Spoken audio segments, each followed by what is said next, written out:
Once you've modeled an object, the next step is to add some color and shading to that object. And we can do this using Blender's materials. So in this lesson, we're going to go through some of the basics of materials and how to apply them to your objects. So in the scene, I have a simple sphere and a cylinder. So let's go ahead and start off with the sphere. I'm going to right click on it and go over here to the Properties panel. Now, materials are applied and managed under this panel here. It has a little circle here and it looks like a sphere. And in this case, we have no materials in the scene, so nothing shows up. It's kind of blank. If we want, we can add in a material. If there are materials in the scene, you'll find them here. And obviously, we don't have one, so we're going to have to create a new one.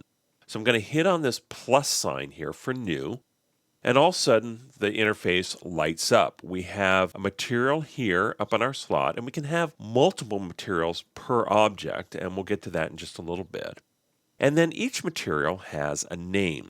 And so when you start creating materials, it's always a good idea to have somewhat descriptive names. In this case, I'm actually going to do something a little bit generic, and I'm going to call this color A. So we're just going to create a color. And under here, we have some options for the material. One is to create it as a surface, which is 9 times out of 10 what we'll be doing. But we also have options to create the material as a wireframe, a volume, which is kind of for special effects, or a halo. And notice how it changes in the viewport as well.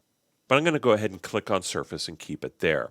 Now below this, we have a preview, and we can preview just the color. We can preview it on an object such as a sphere, a cube, the monkey, or we can look at it as strands or as a volume. Well, I'm going to go ahead and keep it on a sphere. And then below this, we have a bunch of other options. We have diffuse, which is the main color of the object, specular, which is the highlights, how it shades, transparency, mirror, which is reflecting, subsurface scattering, which is kind of gives you a translucent effect, strand for hair, those sorts of things, and a number of other options such as how it shadows and so on. Right now, we're just going to stick to some of the basics. All we're going to do is change the color of this. So I'm going to click on the diffuse option here. And when I do, you can see a color picker comes up. Now, you're probably familiar with color pickers if you've used any other type of graphic software, but let's go through some of the basics. We have as our first picker an RGB slider here, and so you can slide your R, your G, or your B. And notice how these go from 0 to 1. Some packages go to 255, these go to 0 to 1, but they pretty much work the same regardless. We also have a spectrum here, so we can change the color however we want. We have another way of picking, which is hue, saturation, and value. So obviously we can change the hue here, saturation, and value, which is light and dark. If we want, we can also do hex. So if you have a hex number for the color, you can just type that in.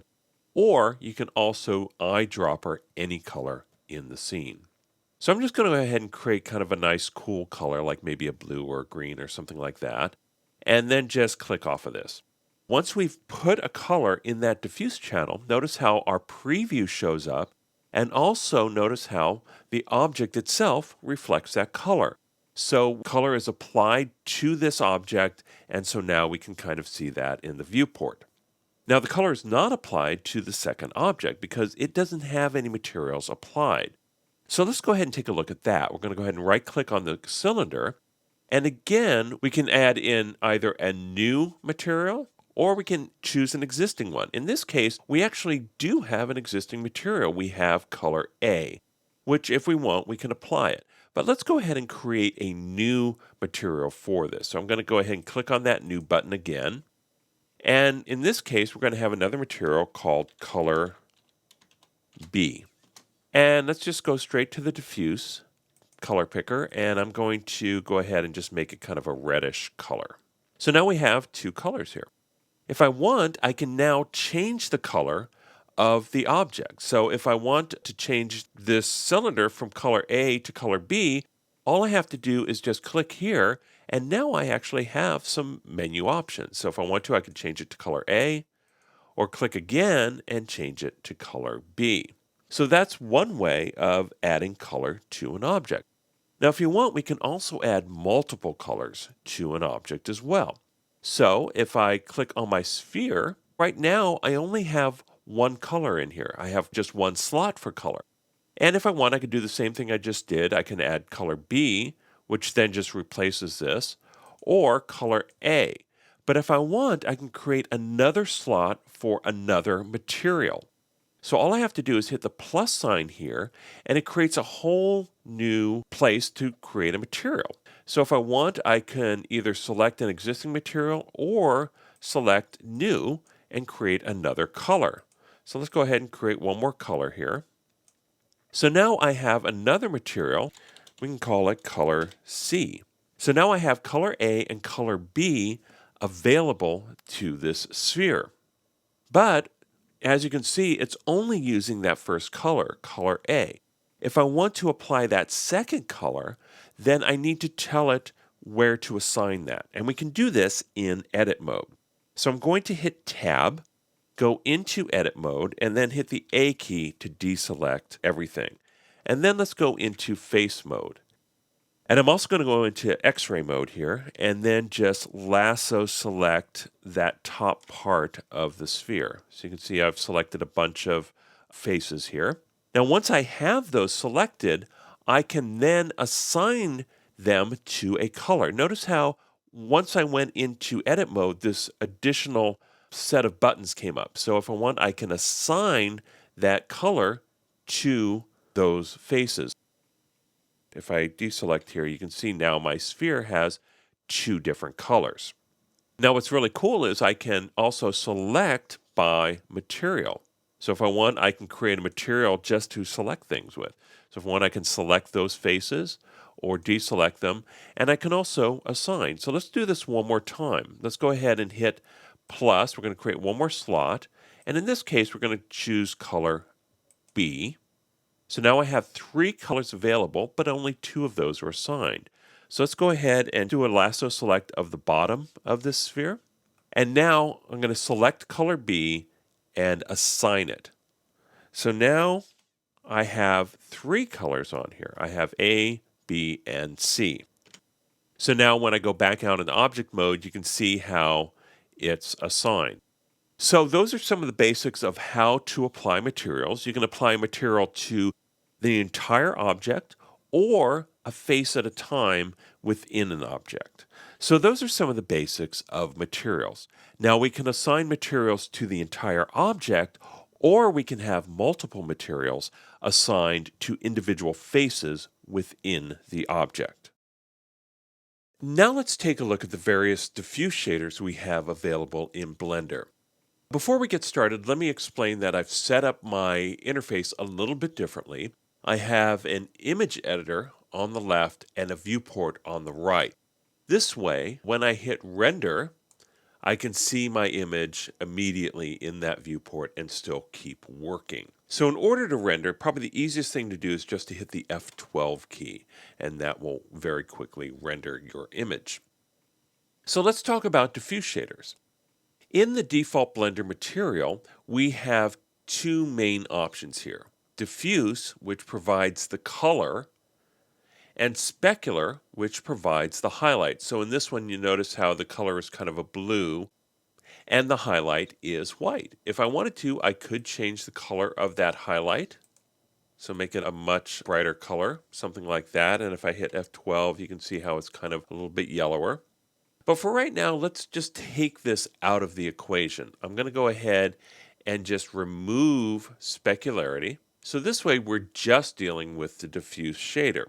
So if I hit F12, you'll see that I get kind of a matte colored object.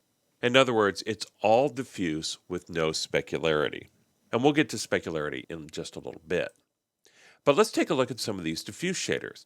By default, we have the Lambert shader applied, and notice how there's about 5 other defaults that we have. Now the Lambert is just a good all-around diffuse shader, and what it does is it takes your basic color, in other words this diffuse color, and then it shades it to a darker color depending upon where the light is hitting. So in this default render here, we get where the area is lit, we get this color. And then as the light becomes less intense, or in other words, as it falls off, we go to a dark color. Now, the shader really controls how this light-dark shading applies. So if we go from Lambert to the next one, and that's called Aura Nair, notice we have a new parameter, and that's called roughness. By default, that's set to zero point 0.5. When it's at 0, it's pretty much like a Lambert shader. But what the roughness does is it adds a little bit of roughness to the surface so that it scatters light a little bit more. So if I were to hit F12 and render this, you could see that it gets a little bit rougher.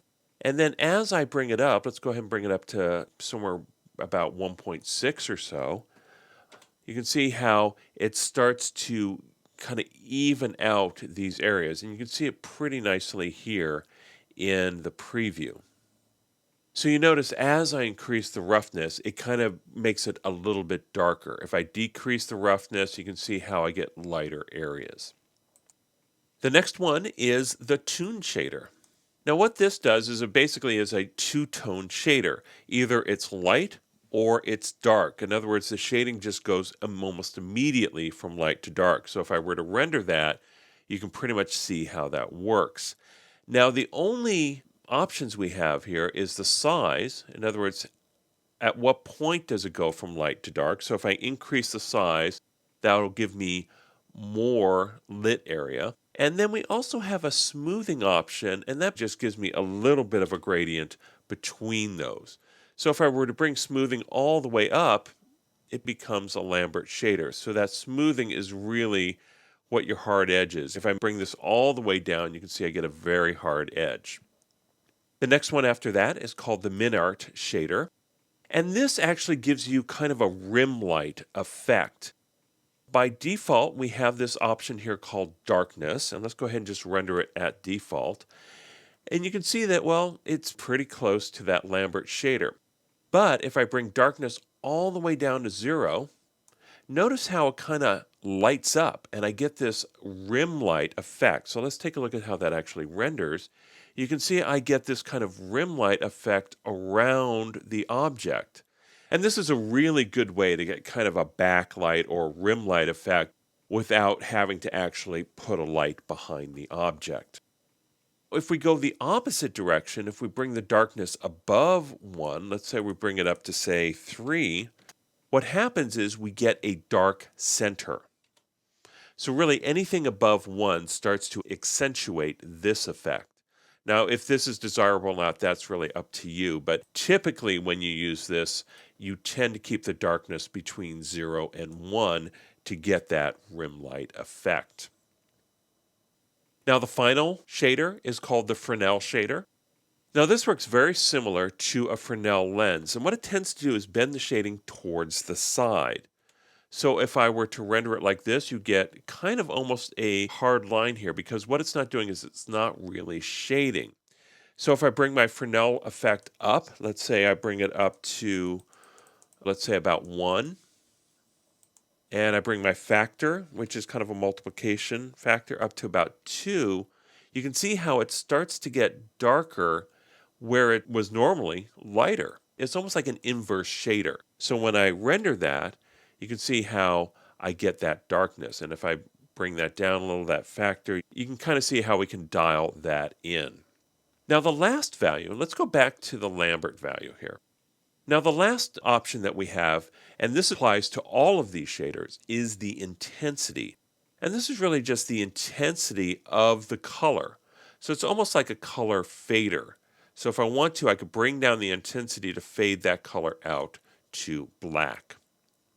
Now, typically, they keep the color at 0.8, but if you want, you can, again, bring it up or down. So those are some of the basics of diffuse shaders.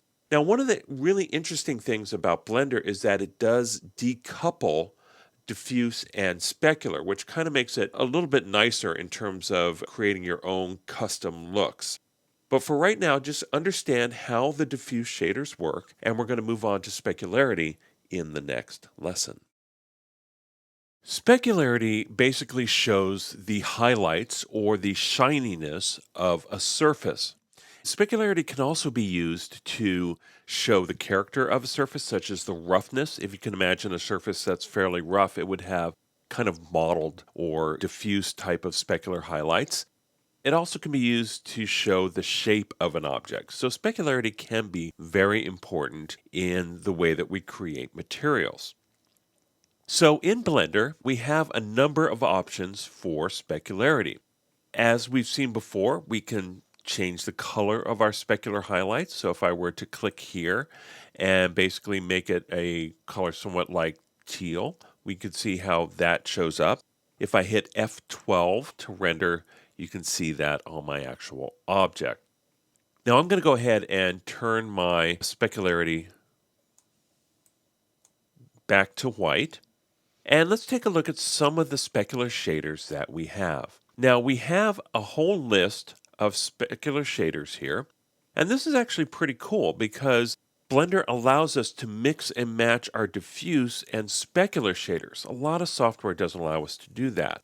So this actually gives us maximum flexibility in the way that we construct our materials. Now in this case, the default material is called Cooktor or Cooktorrents. And this is a good overall shader. It can be used for a lot of effects. It's pretty good at doing plastic or kind of shiny type surfaces. And it has two options. As with all specular shaders, we have an intensity. As we've seen before, we turn the intensity down to 0, it goes away. If I turn the intensity up, you can see how it gets very intense here. And we also have a hardness control. So this basically controls this soft edge between the center of the specular highlight and how much it falls off. So if I turn the hardness down all the way, you can see how it basically can consume the entire object. If I make it very, very hard and I turn it way high up, say to around 200 or so, you can see how I get a very, very hard highlight, and you can see that in the rendering as well. Now by default, this is set to 50, and so let's go ahead and set it back there. And let's go ahead and set our intensity back to 0.5. Now the next one is called Phong, and again, it's very similar to Cooktorrents. Phong is actually used a lot in glass. It actually is a little bit softer, so if I increase the intensity, you'll notice how I don't get as much of a hard circle in the center. But it's basically about the same as Cooktorrents in that it has a hardness control as well as an intensity. The next one is Blinn. If you've used other 3D software, this is a very popular one there, and it's actually probably one of the more natural ones. You can use it for a lot of different options here. So in addition to intensity and hardness, we have another one called IOR, which is index of refraction. Now, index of refraction is just another way of doing hardness. If I bring this up fairly high to say 10, and also bring my hardness up, you can see how I can get a very, very tight highlight here. And that's almost like kind of a glassy, ceramic-y type surface. But I can go the other direction too. I can bring my hardness down and drop my index of refraction down. And you can see I can get kind of a nice, dull, kind of shine type of surface. So this actually is just another way to create custom types of specularity. Now the next one is Toon. Now this is pretty straightforward. It's very similar to the Toon Diffuse, and basically it has the same controls. It has a size as well as a smooth. So the size will basically just control how big that is. In other words, where does it fall off from the specular highlight to nothing? And then the smoothness, we can go from a hard edge here all the way down to a softer type of highlight. Now, one of the cooler things about the Toon Specularity is that you can use it on other diffuse shaders. So you don't have to use it on the Toon shader. Obviously, if you use it with the Toon shader, you can use it together, but you don't have to. You can use it with Lambert or an Oren Nayar, really any one. This is a good example of where you can mix and match specularity and diffuse shaders. Now, the last one is called Ward ISO. And again, it has an intensity control and it also has a slope control. So if I turn up the intensity a little bit here, this slope control is kind of a cross between feathering, the hardness control, and the index of refraction. And again, it just gets a little bit of a different effect. You can see how I have that. So if I turn it way up, let's say I turn it up to 0.4, you can see how I can get a very nice diffuse one. And if I turn it all the way down, let's say to almost 0, or just above 0, say 0.05, you can see how I can get a very, very hard highlight. So I find this one to be a very flexible one, but really they all have their own characteristics and their own benefits. Probably the best thing to do is just to play with them and experiment with them to see what works for you. In addition to adding color to your diffuse and specular channels, you can also add ramps. Now, ramps are basically a gradation of both color and transparency that can really transform the way that your materials look. So right now we're going to work with ramps in the diffuse channel. So I'm going to turn down specularity so we can see exactly how these ramps work. So I'm going to take specularity, turn it down to 0, and let's hit F12 just to see how this renders. Now, you'll notice in both the diffuse and specular channels, we have a checkbox for ramp. If I check it in the diffuse channel, you'll see how the preview really changes a lot. And that's because we've added in this ramp that goes from black and transparent on the left to white and opaque. Now we can really see how this works by using this control along the bottom called factor. And really what is happening here is that this ramp is being laid over the diffuse color. So under this, we actually have a red color, and then we're laying over this white. So underneath this, we have a red diffuse color, and we're laying over the white. Now, if we turn this factor control down, we're basically turning off the ramp. This is kind of a mixer as to how much that ramp affects the diffuse color. So at 0, it's 100% diffuse. And as we turn up, notice how the lit areas of the object are starting to turn white. That's because this is how this ramp works. The left side is the shaded areas of the object. The right side is the lit areas. So if I were to change this color, you could change it to, for example, yellow. And you can see how I'm now fading from yellow down back to the original red. And if I were to render this, you could see this a little more clearly. So the lit areas are yellow, which is in the ramp, and the shaded areas are red, which is in that diffuse color. Now, if I want, I can change everything in this by clicking on the right side here, and you notice how this little black square comes up. If I click on that, I get a color picker. And so I'm going to go ahead and turn up my value here, and let's go ahead and change it to blue. In addition to the RGB values, we also have an additional one called A for alpha. And this shows up here in this checker box square. So as I dial it in, you can see how it's becoming more and more opaque. So if I bring it up to 1, this completely replaces that red color underneath. And so when I render this, now I'm going from yellow to blue. So now by taking out all of the transparency and making this completely opaque, I've replaced my red diffuse color with a yellow-blue gradient. Now this can be used for all sorts of things. One of the ways I like to use it is to add a little more pop to my shading. If I turn my factor down, let's take a look at how the default shading works. In fact, I'm going to hit F12 to see this. And what we have here is we're going basically from our red color down to black. So essentially what this does is it just starts here and it just shades it all the way down to black. So it's really just using this one slider. Now, if you know anything about the way color works, basically what this is doing is it's doing a gradient across a maximum of 256 colors. But if we want to get a little bit more of a rich shading, we can make this go over more colors. So let's go ahead and pick a default color for our shading. So let's go ahead and pick something like a light green or something like that. And then let's go ahead and pick a color for our shading. So we could start with that light green, but maybe make it a little bit more bluish or something like that, maybe a darker blue, and even bring down my intensity a little bit like that.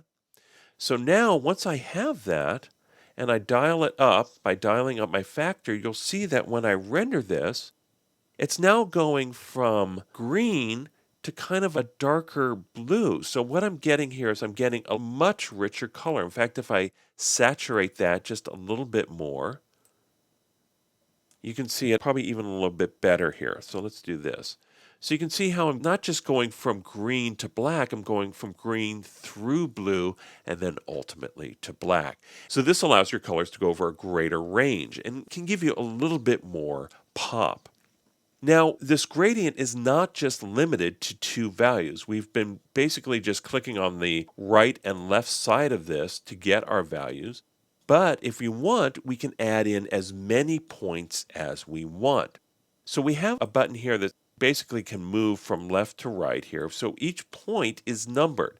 So right now we have 2 points. We have point 0 on the left, point 1 on the right. But if we want, we can add in a middle point. So all I have to do is hit add, and it adds a third point in the middle. And now we can change where that middle point is. We can also change that color.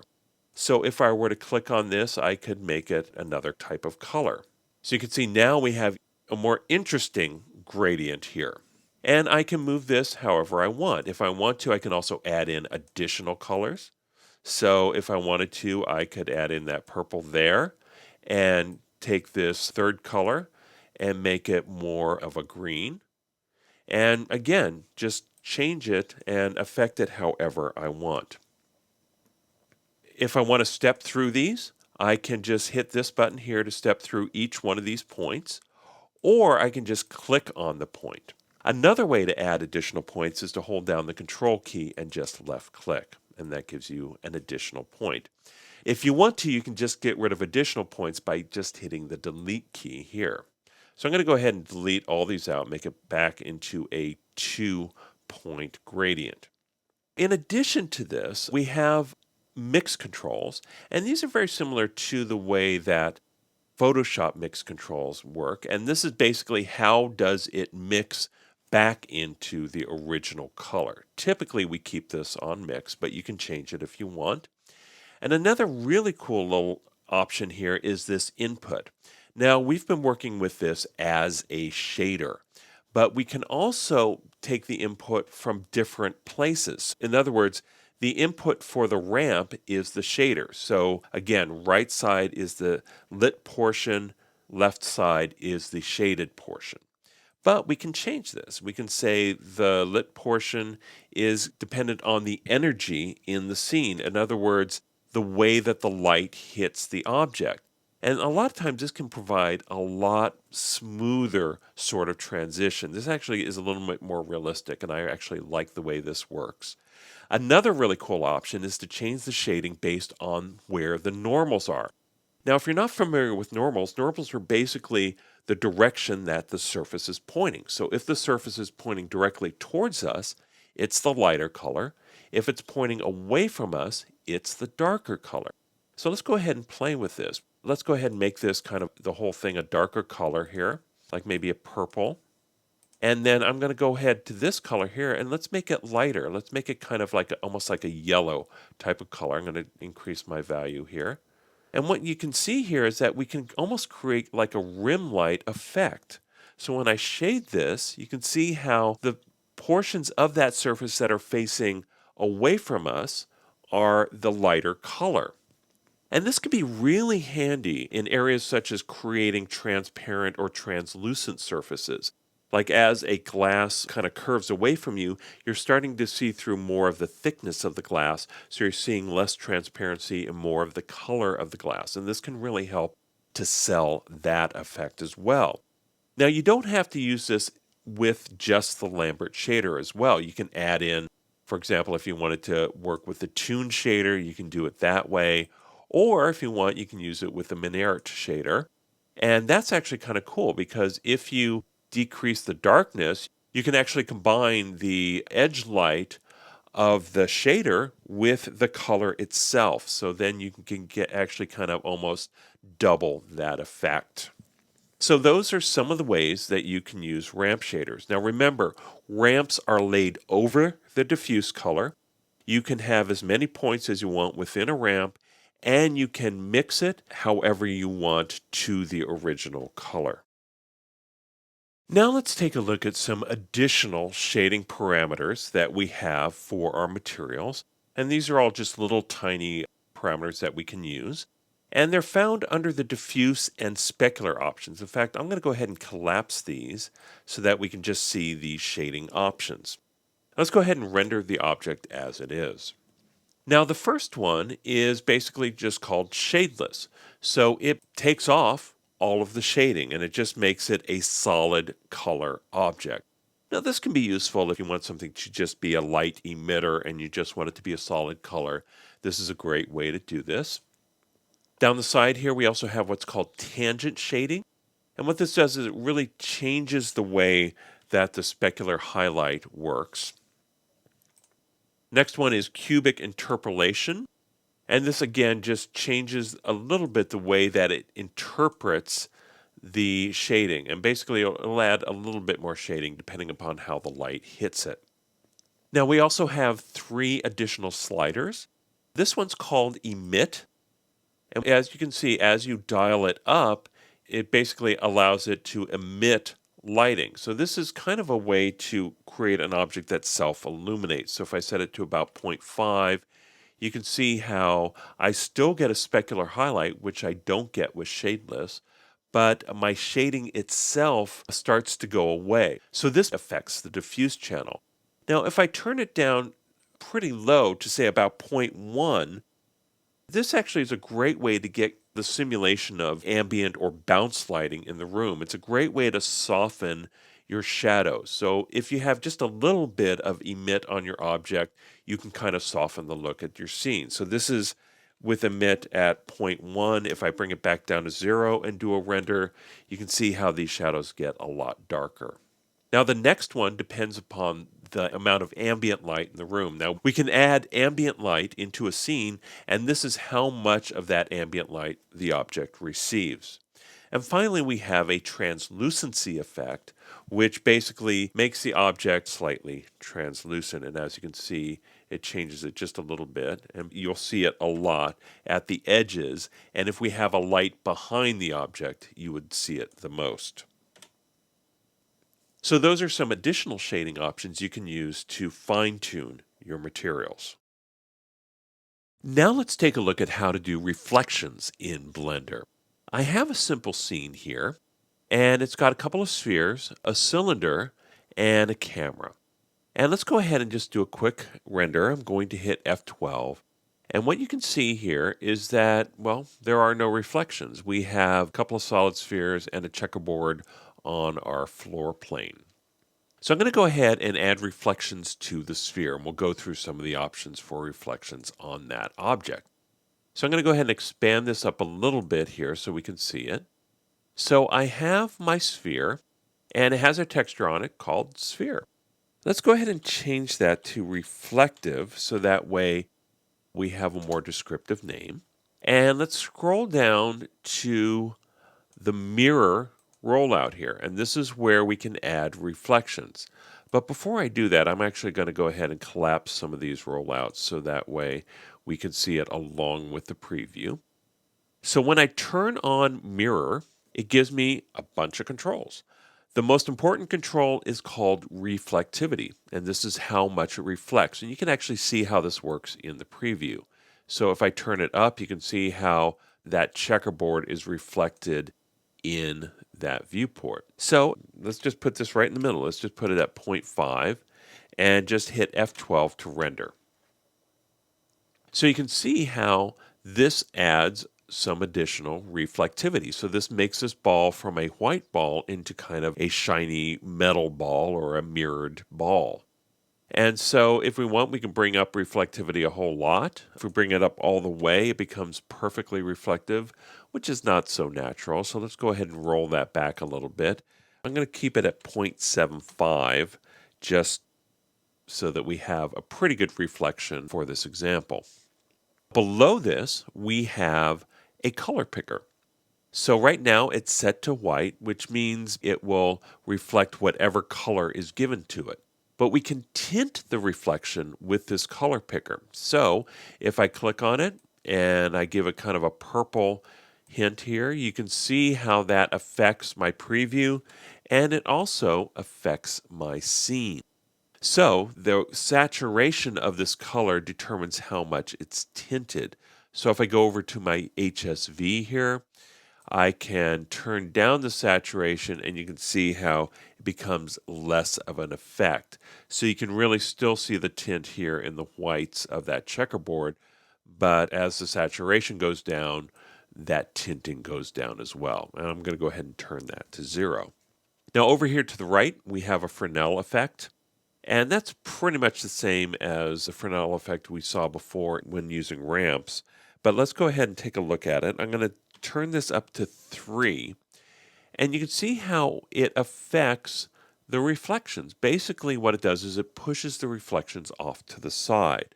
So when I have the Fresnel up above 1, that actually tends to make the center less reflective, and the edges are the ones that receive all of the reflections.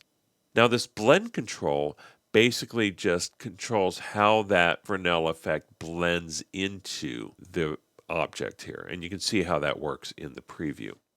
So I'm going to go ahead and turn Fresnel off. We're going to turn it back to 0 here. And now let's take a look at depth.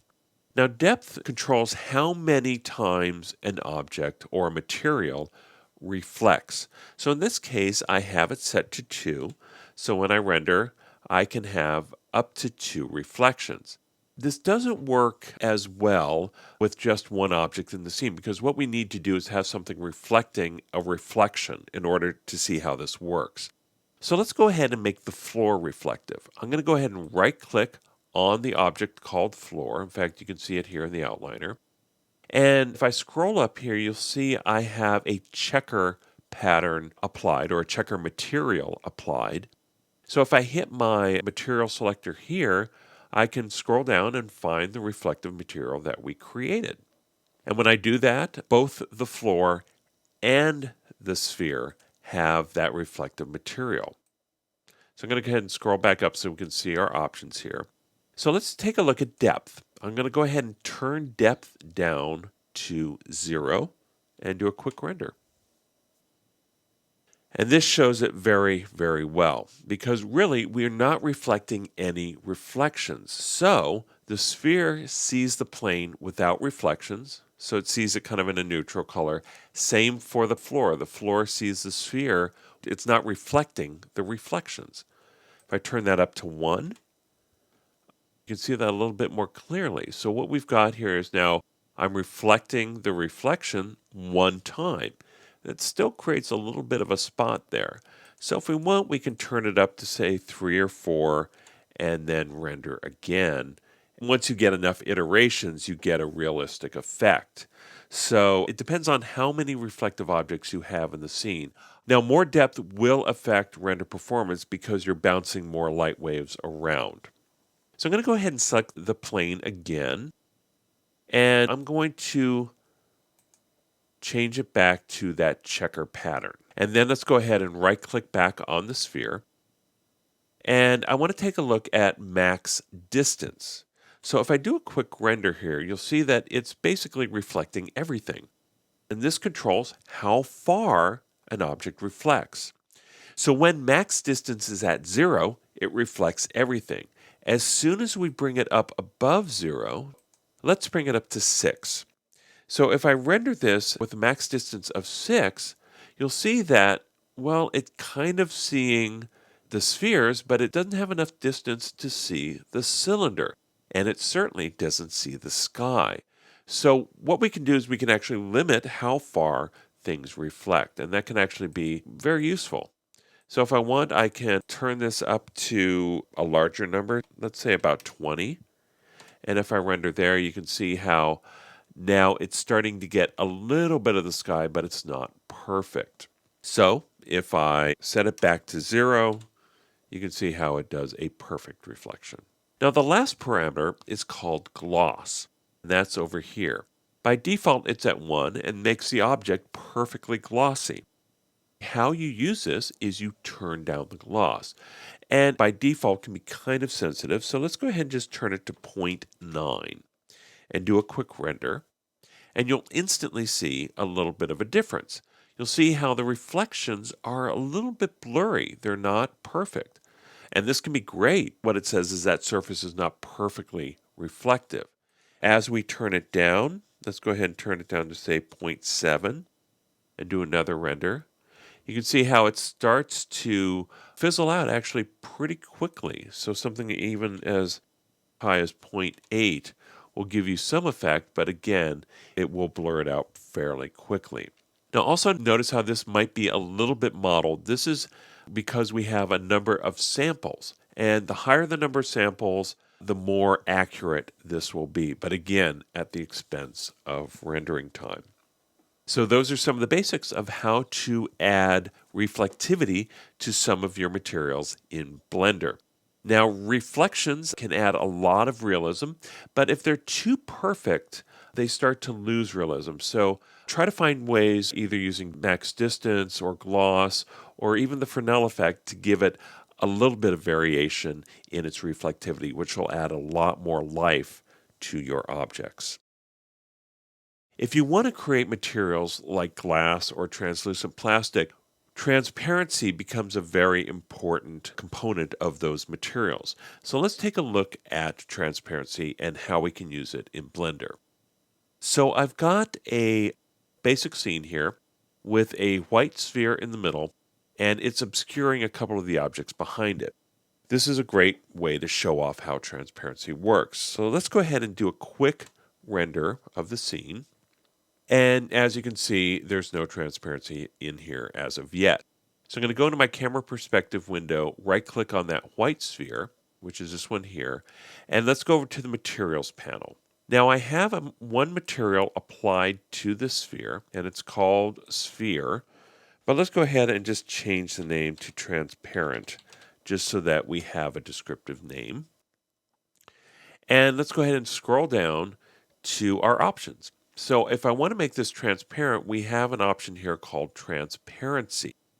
I'm going to go ahead and click this on, but so that we can see everything, I'm going to go ahead and close down some of my rollouts here. So when I click this on, you'll notice we have three options. The important ones here are ray trace and Z transparency. Now, Z transparency is really just a simple, basic, rudimentary transparency with nothing like refractions or any sort of handling of lights. But it's pretty simple. We have an alpha, which basically just turns down the visibility of the object. So if I want to set that at 0.5, you can see how it's now 50% transparent. And when I render, you can see how, okay, I've got some transparency, but this really doesn't look like glass or any sort of object. Now for this, we also have a Fresnel effect, which again just works like any other Fresnel effect. It tends to push the effect towards the edges. So if I type in 3 and hit F12, you can see how it kind of gives it a little bit more of an effect. In other words, it tends to keep the transparency in the middle and fades it out towards the edges. And this is actually a little more realistic because if you think about it, a transparent sphere, as you go towards the edges, you actually have more material blocking you because it's at a different angle. So you get a little bit more of a realistic effect.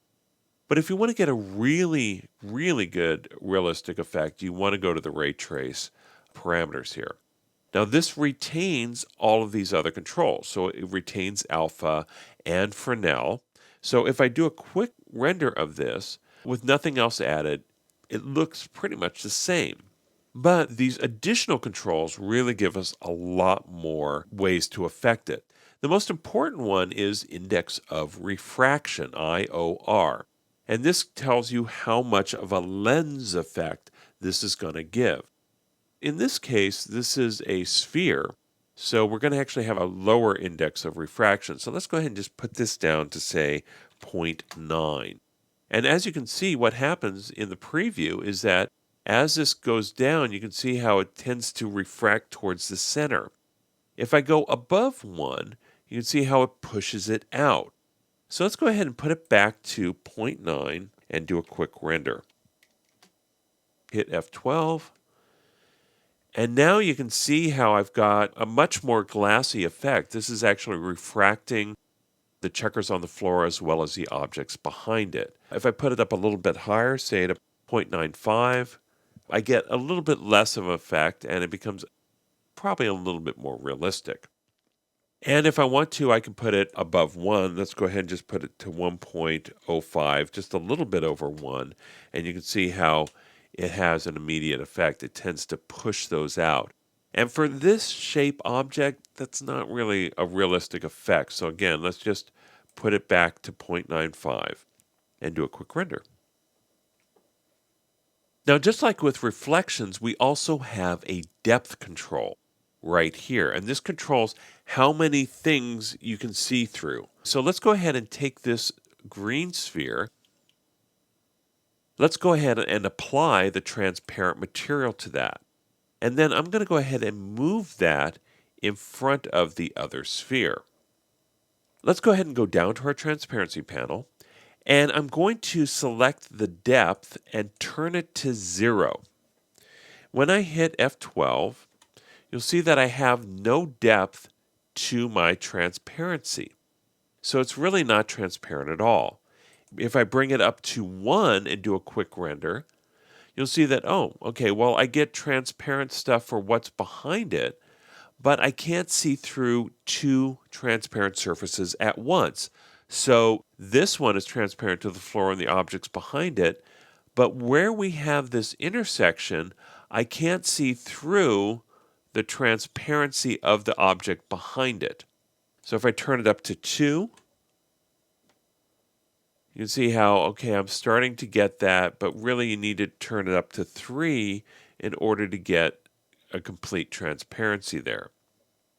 In fact, let's go ahead and turn it up to 4, and again, just to get a little bit more bounce here. So as you can see, the depth will limit how many things you can see through. So if you have multiple transparent objects in the scene, you'll want to turn that up a little bit.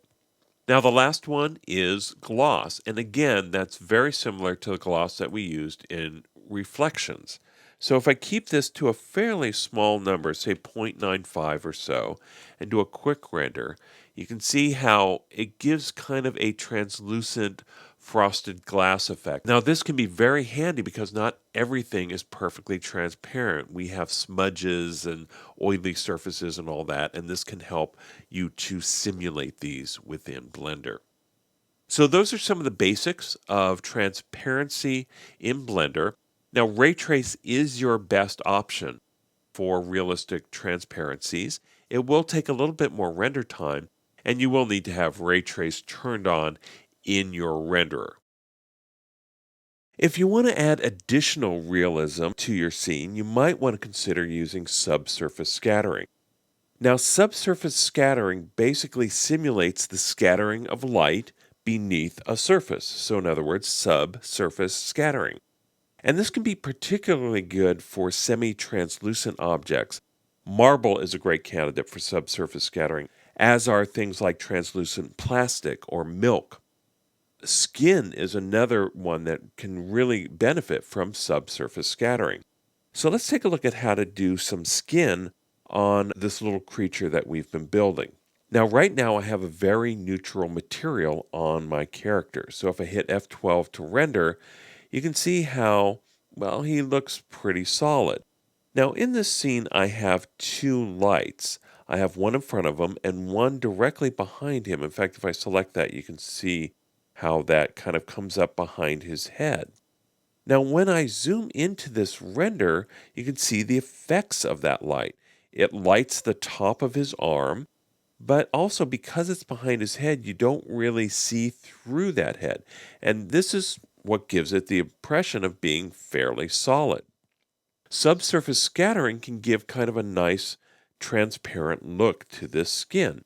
So if I turn it on, you'll see we have a number of controls here. Probably the best way to get the hang of it is just to play with a few of the presets. So we have a number of them here. Chicken, apple, cream, marble is another great one. We're going to go ahead and select Skin 2. And let's just do a quick render just to see the instantaneous effect of this. Now notice how this renders a little bit more slowly. This is because subsurface scattering is computing intensive. It will increase render times. Now that it's rendered though, let's take a look at this a little bit more in detail. Notice how this arm is no longer shaded. It's more lit up by this backlight. We also have the same effect. It's almost like that rim light effect on the side of the head. And it looks much more like skin. Now we have a number of controls here. One is index of refraction. In other words, how does it bend light? Scale is basically the scale of the object. And so it basically just determines how the light is scattered, how deep it goes. It gives you kind of a sense of scale in the scene. So basically, larger objects will have less subsurface scattering than smaller ones. Next, we have RGB radius, which is basically how much does it blur and what colors does it blur. So in this case, we've got red fairly high, which means that the scattering is a little bit more biased towards red, which is how we got that orangey kind of color. Now down here, we also have scattering weight. Does it scatter towards the front of the object or the back? The other ones affect the color of the skin of the character. So in this case, we have this color here. And by default, we're not blending that color in. So if we were to turn this totally up, you can see how in the preview, it goes from being mostly white to being this color. If I were to render this now, you can see how the character is now starting to take on the color of this skin. But we still have the subsurface scattering here, and a lot of that is determined by this RGB radius. Now this will also work with textures. Now we haven't really gotten into textures at this point. That's going to happen in the next chapter, but let's just give a little preview here. I'm going to go over to this panel here, which is our texture panel, and you'll see I actually do have a texture applied to this character. And all I need to do is just turn it on in order for it to take effect. So I'm going to scroll down here to a rollout called Influence, and we're going to click on the color option here and make sure that it's at 1. And then I'm going to go ahead and do a quick render. Now notice how that texture comes in pretty nicely. In fact, if I turn on texturing in my viewport, you can see what the original texture looks like. And you'll see that in the original texture, his face or his belly area is white. And what we have here, though, is we have it coming in as kind of this skin color. And the reason is because it's actually blending both the color here and the texture. But more importantly, notice how we still get our translucent effect. And we still kind of got that rubbery skin look. Now, if I want to use just this texture, all I have to do is just turn down that color and leave the texture where it is.